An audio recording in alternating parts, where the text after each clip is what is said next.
May I come in, sir?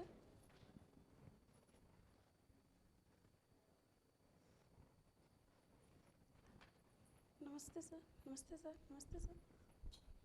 Thank you sir. कहाँ से आए हैं मैडम आप? मैं ग्वालियर से।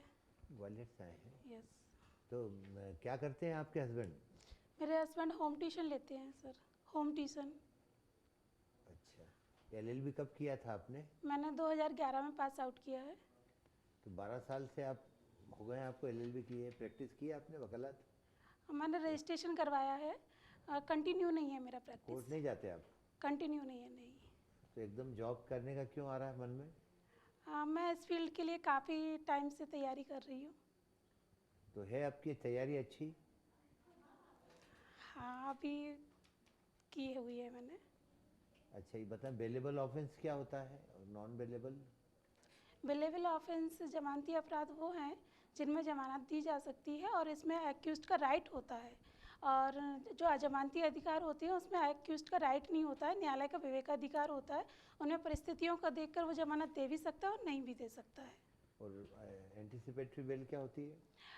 एंटीसिपेटरी बेल सीआरपीसी के 438 में बताया गया है कि जब कोई व्यक्ति को ऐसा लगता है कि उसको संज्ञेय अपराध में विश्वास है कि उसको फंसाया जा रहा है, तो फिर उसको एंटीसिपेटरी बेल के लिए वो हाई कोर्ट या सेशन कोर्ट में अप्लाई कर सकता है। रिवीजन के क्या प्रोविजंस होते हैं? सर, रिवीजन के लिए जब कोई भी डिसीजन दिया जाता है और उसको लगता है कि इसमें डिसीजन में औचित्यता, वैधता, इनसे संबंधित कोई प्रश्न अंतर्गत हैं, तो उसके लिए वो रिवीजन के लिए फाइल कर सकता है और रिवीजन हायर कोर्ट में किया जाएगा। ये फोर्जरी क्या होता है? फोर्जरी का क्राइम कैसे होता है?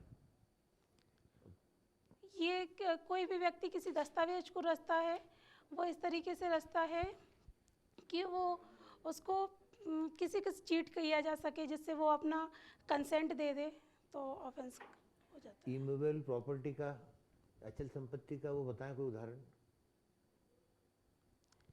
ये जैसे एग्रीमेंट कर लेते हैं और वो किसी दूसरे व्यक्ति के साथ भी एग्रीमेंट कर लेता, रजिस्टर्ड नहीं करता, क्योंकि उसका पर्पस ही होता है चीट करने का।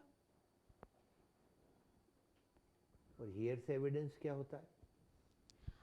सर, हियर से एविडेंस एक ऐसा एविडेंस है जिसमें व्यक्ति सुनी सुनाई बातों को किसी अन्य व्यक्ति को बताता है कि उसने सुनी है, किसी के द्वारा कही जा रही है, उसने उसको डायरेक्ट नहीं सुना होता है ना देखा होता है।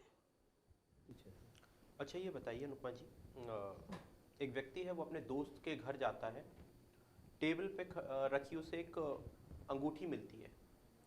उस अंगूठी को वो उसी घर पे कहीं छुपा देता है, लेके नहीं जाता, छुपा देता है। क्या उसने चोरी की? जी सर, उसने चोरी की। लेकिन वो लेके तो जा नहीं पाया।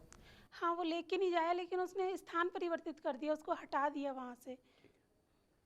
डिस्पोजेस किया। Yes sir. अच्छा, आपने प्रिलिमिनरी असेसमेंट के बारे में सुना होगा, जेजे एक्ट में प्रारंभिक निर्धारण। Yes sir. इसकी क्या प्रक्रिया होती है और किन मामलों में प्रारंभिक निर्धारण किया जाता है? सर, मैं जहाँ तक रिकॉल कर रही हूँ कि प्रारंभिक जो निर्धारण है वो जघन्य मामले जो रहते हैं उनमें किया जाता है। इससे ज़्यादा रिकॉल नहीं हो रहा। प्रक्रिया इसकी पता है आपको? No sir. ठीक है, एक स्टेटमेंट है इंग्लिश में, सुनिएगा। All fact which are admissible are relevant, all fact which are admissible are relevant, but all relevant fact are not admissible. क्या इसको आप बता पाएंगे? बड़ा इंपॉर्टेंट है ये इंडियन एविडेंस एक्ट में। इसके बारे में आप बताइए कुछ एग्जाम्पल के साथ, और ये क्या है जो मैंने चीज़ बोली? सर, आपने बोला कि जो भी सारे फैक्ट हैं वो एडमिसिबल होते हैं बट रिलेवेंट नहीं होंगे। तो एडमिसिबल कोई भी फैक्ट होगा उनको कर लिया जाएगा, बट जब वो उस केस से रिलेटेड होंगे, उसमें कोई सबूत होगा, उनकी वैधता अधिक होगी, तभी उनको रिलेवेंट किया जाएगा, अन्यथा नहीं। एग्जाम्पल बताइए कुछ। जैसे कोई एक व्यक्ति है, वो कोई मर्डर करता है और वो कहीं गया, उसकी अन्यत उपस्थिति है या कुछ भी, तो उसके जो भी फैक्ट होंगे एडमिसिबल तो कर लिए जाएंगे, रिलेवेंट उतना ही भाग किया जाएगा जो उसको दोष सिद्धि ठहराने के लिए आवश्यक है। अच्छा, एक नेहरू रिपोर्ट सबमिट की गई थी पंडित मोतीलाल नेहरू द्वारा, ये क्या रिपोर्ट थी? No sir.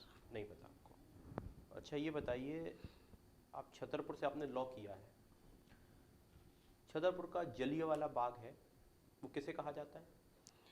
चलिए वाला हत्याकांड उसके चंपारण का है, वहाँ पे उसको। चरण पादुका का नाम आपने सुना? यस सर, चरण क्या पादुका। क्या घटना हुई थी चरण पादुका में? सर रिकॉल नहीं कर पा रही मैं अभी। सर अच्छा, आप ये बताइए, आप भिंड से हैं, ठीक है? Yes, वहाँ sir. की सबसे इम्पोर्टेंट रिवर कौन सी है? सर वहाँ चम्बल ही जाती है। अच्छा, तो चंबल का ओरिजिन कहाँ से होता है? इंदौर के जाना पापा। अच्छा, और फिर कहाँ पे जाके मिलती है? ये- ट्रिब्यूटरी किसकी है? यस सर, ये यमुना में जाके मिल जाती है। अच्छा, बहुत सारे इम्पोर्टेंट डैम्स हैं चंबल नदी पे, अगर आप बता पाएँ कुछ। इंदिरा गांधी है, और सर रिकॉल नहीं हो रहा इसके अलावा। ठीक है। अच्छा, एमपीपीएससी के करंट चेयरमैन कौन है, आप बता पाएंगी? No sir. ठीक है। अच्छा, पीसीपीएनडीटी का फुल फॉर्म बताइए। गर्भधारण पूर्व एवं गर्भधारण पश्चात लिंग अवधारण प्रतिषेध अधिनियम। ठीक है, किस किस महिला को किस किस महिला को अपना टर्मिनेशन कराने की अधिकारता दी गई है और कौन से एक्ट के तहत की गई है? उसकी जो कि उसकी प्रेगनेंसी होती है उसको वो टर्मिनेट करा सकती है, किस एक्ट में और किस प्रकार से? ये पीसीएनडीटी एक्ट में ही बताया गया है कि जब उसको कोई अनुवांशिक रोग है या फिर 35 ईयर से ज़्यादा है या कोई डॉक्टर के द्वारा बताएगा कि डिसेबिलिटी है उसको हो सकती है, तो इन कंडीशन में वो करा सकती है।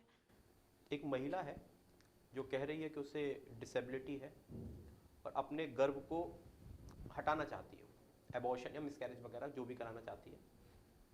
अब उसने ऐसा करा दिया और उसके कहने पे डॉक्टर ने ऐसा कर दिया, क्या ये कोई अपराध हुआ? सर इसके लिए मेडिकल रिपोर्ट्स का प्रूफ होना जरूरी है, ऐसे नहीं किया जा सकता है। अगर हो गया तो कहाँ पे अपराध होगा? तो फिर धारा 22 के तहत दंडनीय अपराध होगा। आईपीसी को कनेक्ट करिए। सर मैं एग्जैक्ट सेक्शन रिकॉल तो नहीं कर पा रही हूँ।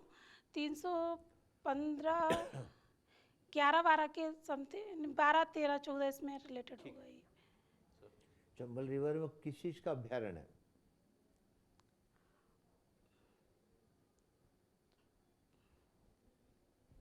सर अभी रिकॉल नहीं हो रहा। चलिए ठीक। Thank you sir.